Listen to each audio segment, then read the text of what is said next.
The editorials have complained that you're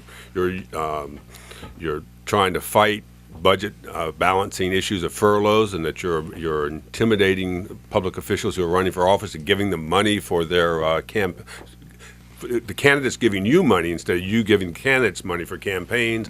So your response to that, and welcome. Thank you.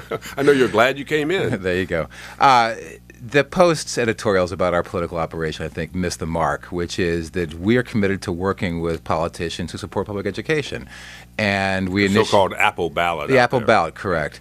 And we started a new process in terms of informing the public who we're recommending for office, both at state and local level. 4 years ago, what we started was a coordinated campaign. So politicians gave money to us in order to more effectively get the message out to voters of who we're supporting. No one was coerced. No one's arm was twisted. We asked politicians if they were interested. If they were, they gave us money. If they weren't, they didn't give us money. Everyone who we recommended for office got the publicity regardless.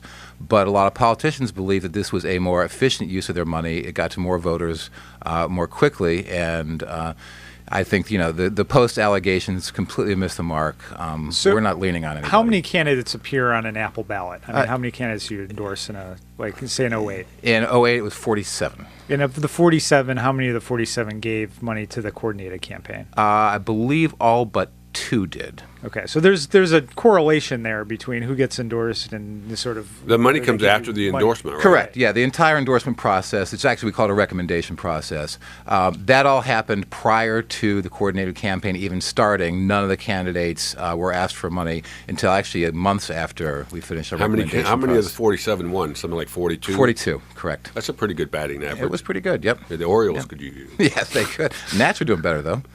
The big issue in Montgomery County, at least one big issue that everyone has seen from out and around the metro area, is the budget crisis. It's not a crisis; it's a complete meltdown. It's a catastrophe. It's a catastrophe. Yeah.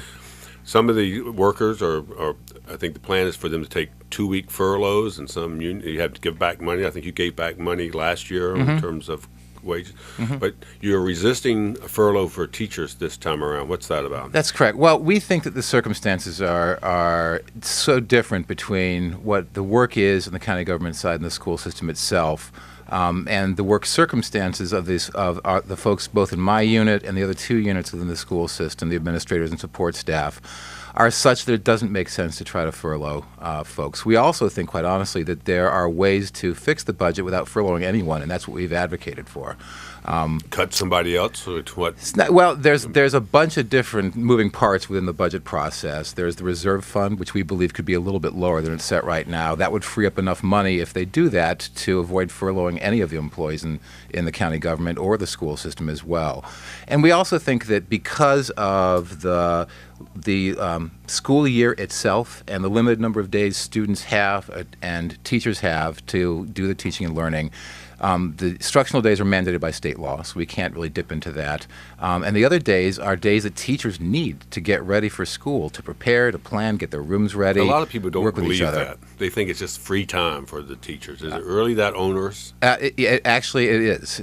Teaching is the most complex job that I know of. Matter of fact, there was a study years ago that showed that the only job that has more frequent decision-making and more consequential decision-making than teaching is air traffic controller. So it's an incredibly difficult, complex job. You have to address the needs of every student in your classroom.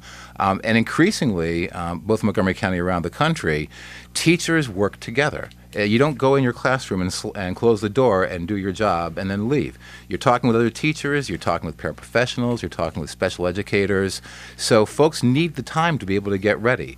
If the pre-service days, which we call them the 5 days before school begins, were cut into, it would affect the quality of instruction. There's just no way around it. I mean, I think at the end of the day, though, in Montgomery County, there's a lot of people who do important jobs. Let's say social workers, for instance. Yep. Social workers do important work, and firefighters, police cops, officers. Sure. They're going to be taking furloughs, and teachers won't. Okay. And so your position is that the job of teacher is different from all those other jobs. Yes. And also, quite honestly, as I said, that we don't think it's necessary to furlough anyone. So we're not supporting furloughs for county workers and not ourselves. We're opposed to furloughs across the board. Well, every government across the country, local, state,